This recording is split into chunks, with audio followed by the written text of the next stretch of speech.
Well, greetings everyone. Here we are again presenting a finals group research project. So, in this time around, imagine you are in a library, moving books around and managing records. But instead of using paper logs, there's a program that organizes everything.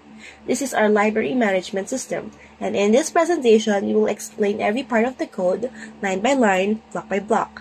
Let's get started. So, like I said a few seconds ago, that we will explain our code line by line, block by block. So, our first line is the package library management system. So, this is the package declaration, and we included this. So, your library management system class is a part of a package with the same name. And practically, this acts like the folder or namespace for your program. So, ibig sabihin, lahat ng classes na gagawin natin ay magiging part ng package na tinatawag natin na library management system. So, essentially, this is like a folder sa computer. Kung may folder na ang pangalan is library management system, lahat ng Java files na nasa loob nun ay considered part ng group na yon. So, it is important since it helps with the organization ng project, which our member Kapisanan also suggested para daw mas malinis. And it also prevents conflicts if may ibang project na may parehong class name. And it is also a standard practice in professional programming. So what is the main difference with package and no package? So with terms of organization, if may package tayo, yung classes is grouped neatly under one namespace. And if wala naman, lahat ng classes natin is nasa default folder and it's also prone to clutter. So, in terms of conflict handling naman daw is that pag may package tayo is walang clash kahit may parehong class name sa ibang project. And if walang project is may possible conflicts kapag may duplicate class names. And like I said, in terms of professional use, it is standard practice sa industry. And pag wala ng package, it is also okay naman. It is no big deal. And with small exercises or demo programs, no package is fine. But if we're working on a professional setting, it is much more needed. But for now, small project lang naman siya. But we figured that it be a nice addition or like para ma-practice na kami na gamitin siya. So, in conclusion, yung paggamit ng package ay nagbibigay ng mas maayos na structure at mas professional na organization sa Java projects. If wala ang package, mas simple siya pero mas prone sa conflicts and it is not recommended for bigger systems. Objects like buffered reader, input stream reader are very much needed, especially when reading inputs inside the console. Aside from that, it is also a need to use I/O exception, especially when handling errors in the program. Step 3. This is where the class definition begins. All methods and the main functions are contained within this class. It serves as the root of the program. Public static void main. This is the entry point of the program.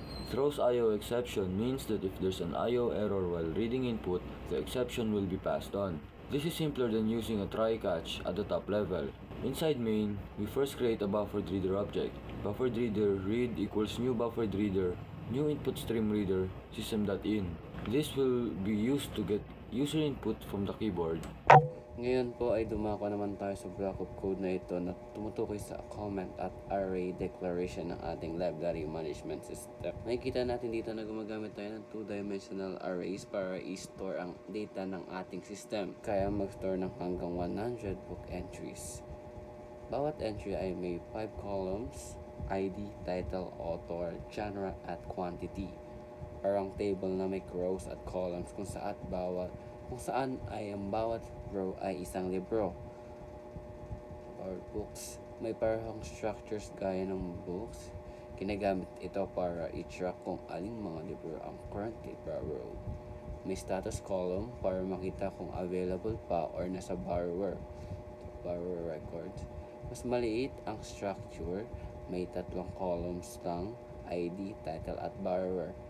Ito ang nagsisilbing history log ng lahat ng borrowing transactions. Parang talaan ng sino ang nanghiram at anong libro ang kinuha.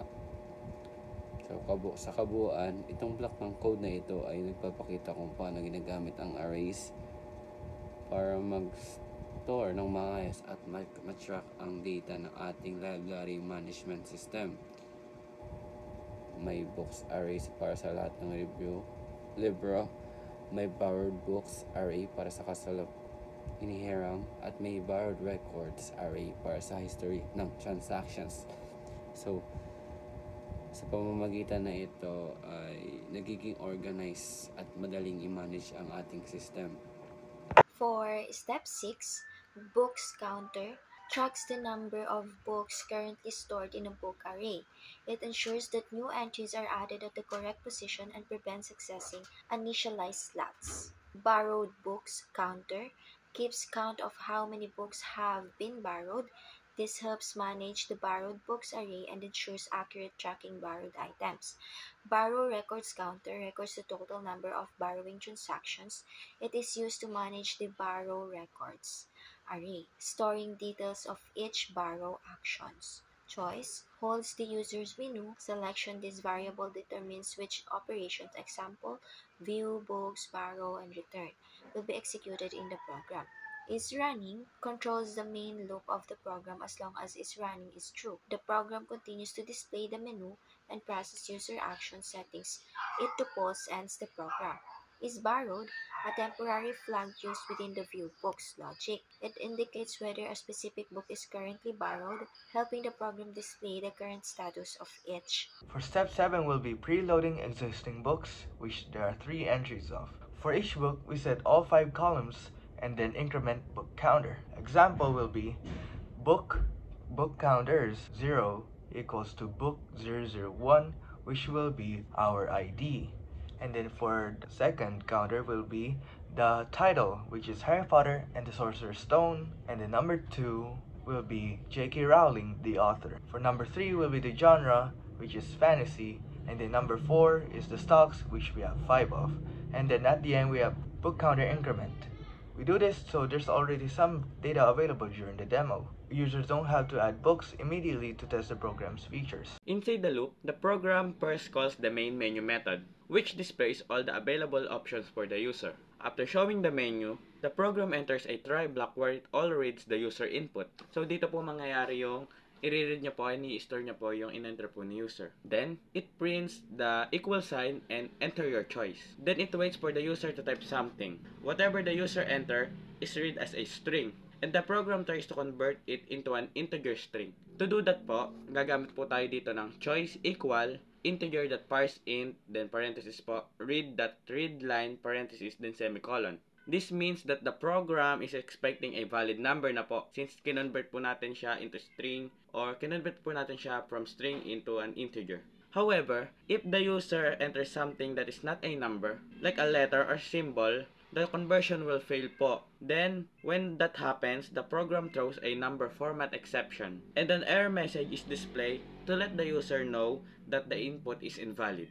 So, let's proceed po sa part ng case statements using the switch. So, lalagay po tayo dito ng sa line 57 switch choice. Sa case 1 po, lalagay natin is books counter equals to add book, read books counter. Tapos ito po, if exit choice read is running false.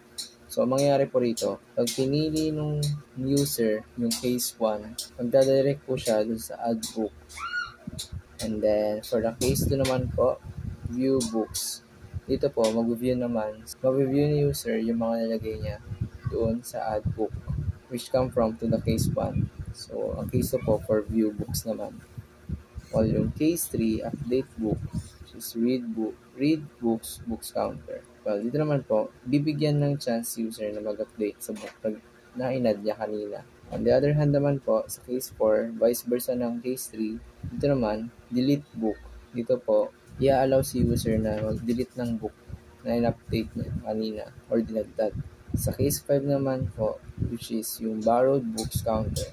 Ito, from the word borrow itself, dito naman po papayagan na manghiram si user sa libro na kanyang nilagay sa array or bookshelf from case 1. So, sa case 6 naman po, from line 93, borrowed books counter, return books. So, dito naman po, which is yung hiniram ni user from case 5, ibabalik naman niya from case 5 to case 6. Dito naman po i-allow si user na magbalik ng libro na hiniram niya. And from the last case, which is the case 7, ito, pag pinili po ni user, papipiliin siya rito, yes or no, and yung lalabas po is existing system goodbye. So, ito naman po yung try and catch method na ginawa namin. Kailangan laging number yung ilalagay kasi from case 1 to 7, yun na naman yung available na pagpipilian.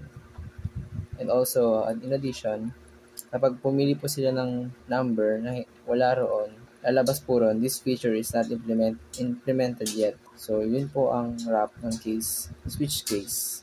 So, going back to what Mr. Puno was explaining earlier, may try-catch block nga po ang program namin.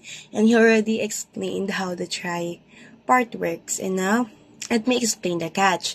So, meron tayong line dito that says, catch number format exception E, system.out.print line invalid input, please enter a number. So, that is our catch block. So, the purpose is for error handling para sa mga non-numeric menong inputs natin. So, let's say if the user types a letter or a symbol instead of a number na hinihingi namin sa program namin, mag-throw siya ng error. So, dun papasok si catch number format exception E. So, instead na mag-crash yung program, ipapakita yung error message na invalid input, please enter a number.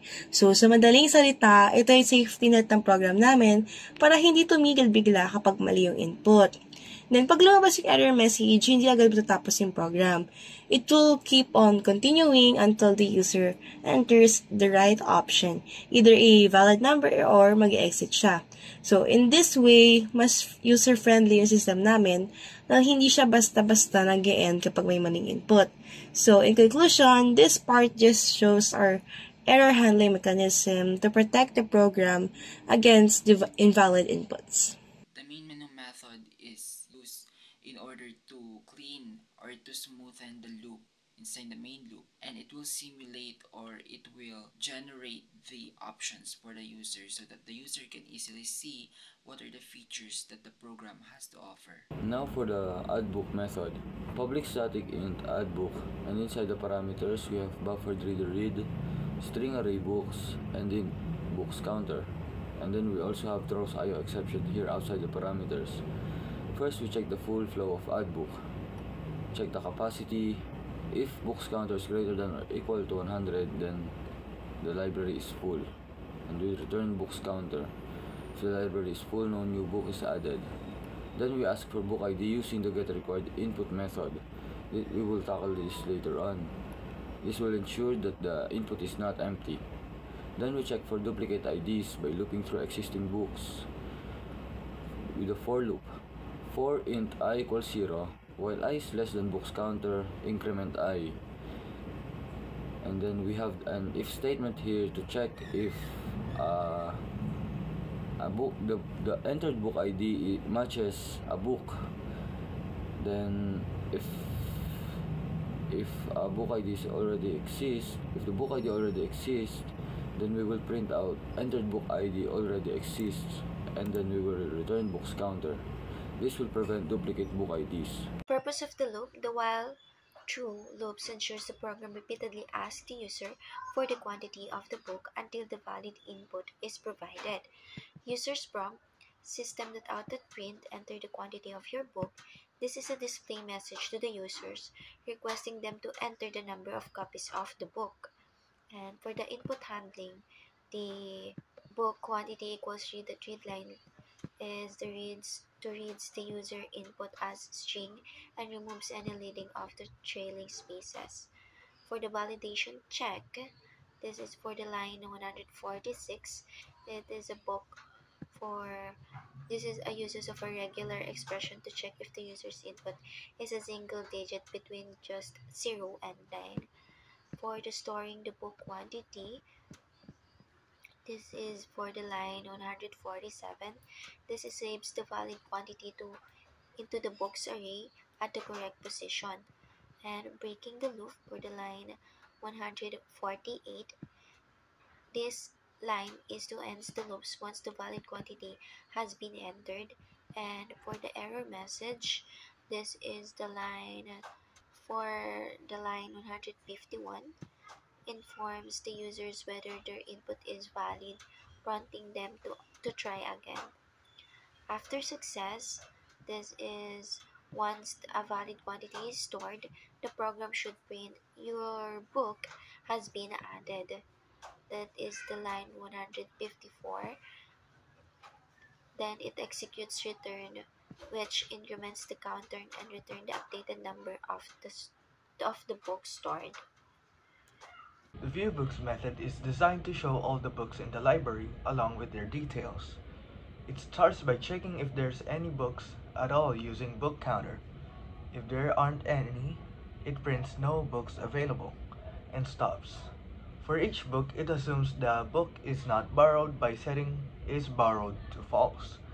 Then it checks against the borrowed books array. If the book ID matches any entry in the borrowed books, is borrowed is set to true.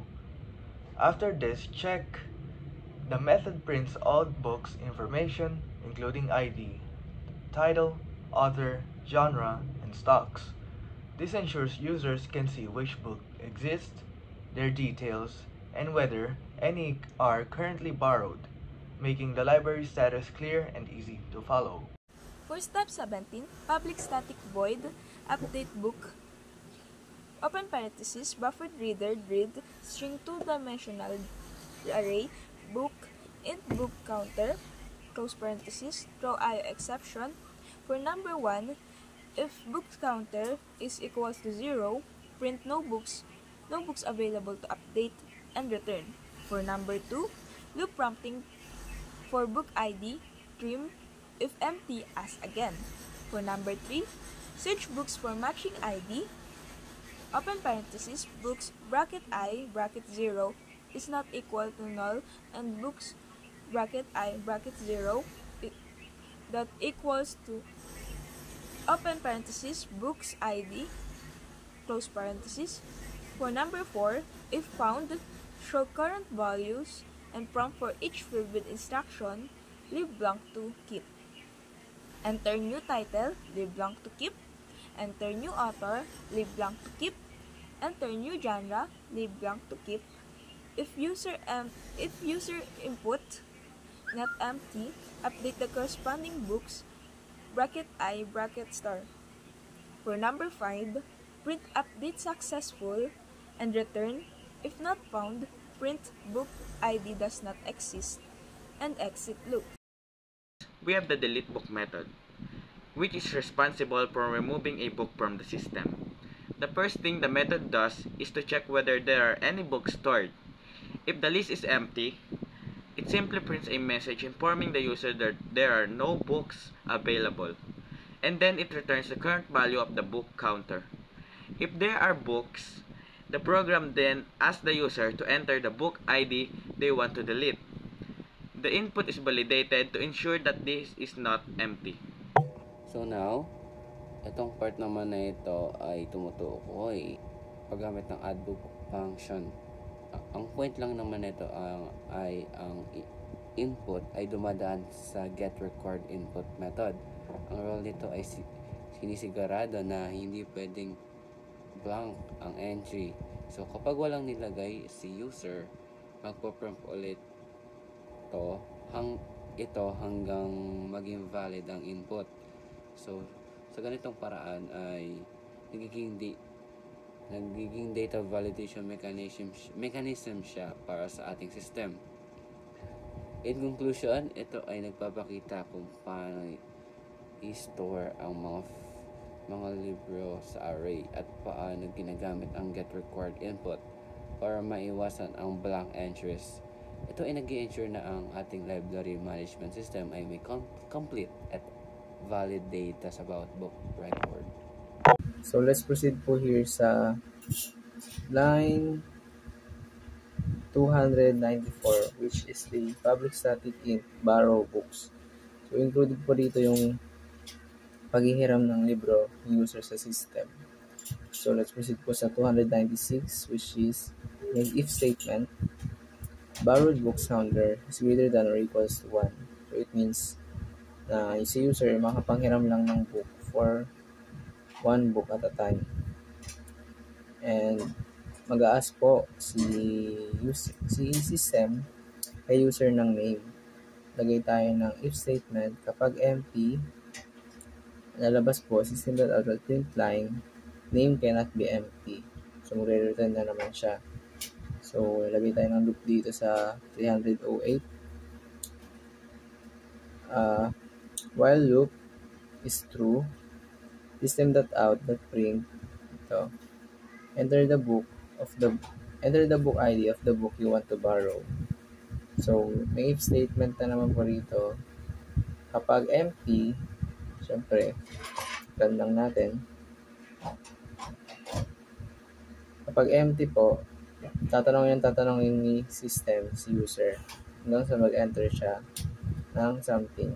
But here's a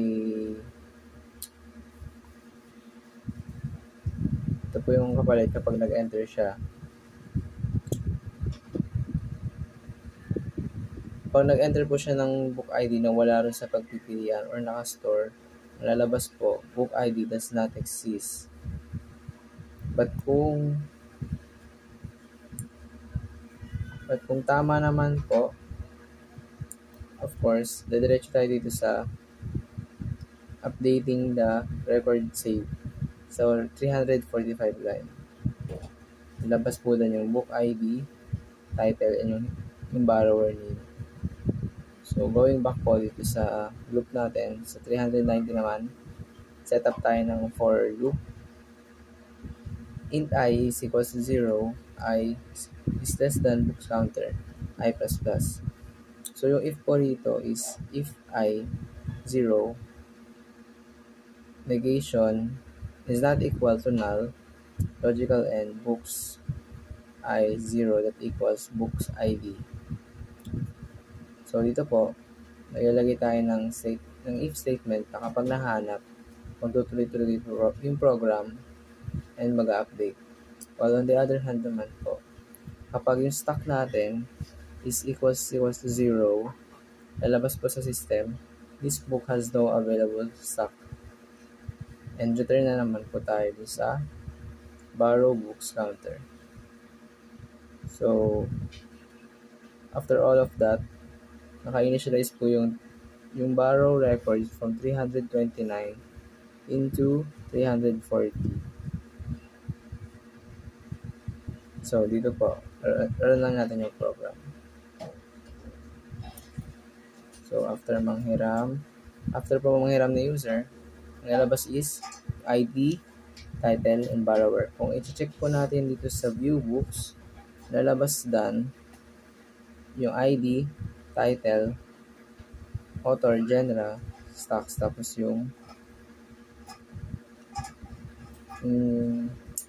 kung nabaro na po ba or available pa. So, yun po yung purpose ng borrow books. Connected po siya sa view books. While on the other hand naman po, lagay tayo dito sa line 354, if negation found system.out.print book ID does not exist. So, ito po yung sinasabi ko kanina na kapag yung book ID is mali, ito po yung lalabas. And break, mag-break po yan. Let's return borrow books counter. So, ayun po ang borrow books natin. The process of returning the borrowed books, this will be possible by adding stock to the specific borrowed books by using or by getting their books ID. And aside from that, this method also has error handling features in order to maintain or to organize the input of the user and to tell the user when is there, or if their input is incorrect, or if there's no matching books, or if there's no borrowed books. Step 22. If borrowed books entry not found for the entered ID, it prints you did not borrow this book and breaks out of the loop. Then returns current borrowed book counter. The method get required input is a helper function used to make sure the user provides a valid, non-empty input. It works inside an infinite while-true loop so that it keeps asking the user until they enter something. Each time the loop runs or every time po na magra-run po yung loop, the program prints the message passed to the method. For example, enter book ID or enter title. It then reads the user's input and removes any extra spaces using trim parentheses po. After reading, the method checks if the input is empty. If it is not empty or may laman po siya, the method immediately returns the input, but if the user presses enter or types nothing, the program prints input cannot be empty or bawal po siya maglagay or bawal po siya mag-iwan ng empty po yung space. And then repeats the loop until a valid input is finally entered. This ensures that the program never accepts blank values, which helps prevent errors and keep the data clean. So, proceed po tayo dito sa line 454, which was the public static boolean exit choice. Ito po yung mga present from case 1 to 6.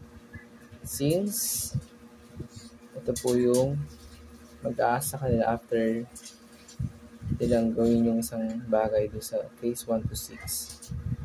So ito po, magtatanong si system gamit ang loop. While true, system.out.print, do you want to go back to the main menu? Y is equals main menu /n is exit.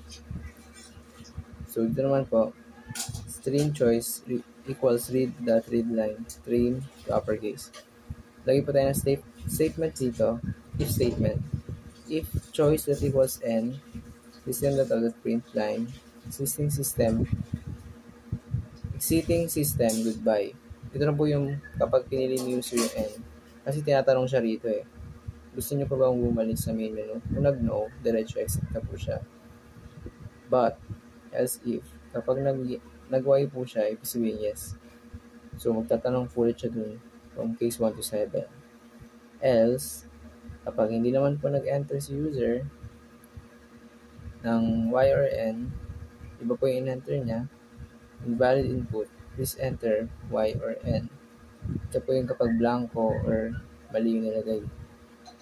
The full flow of the program. It sets up storage, which are the 2D arrays, preloads sample books, runs the menu loop, and implements full CRUD for books, plus borrow and return features. We use helper methods such as the main menu, get requirement input, and exit choice. To keep the code modular, the borrowed records and borrowed books arrays separate historical records from current borrows, and all add, delete, update, borrow, return operations update the counters to properly track the data.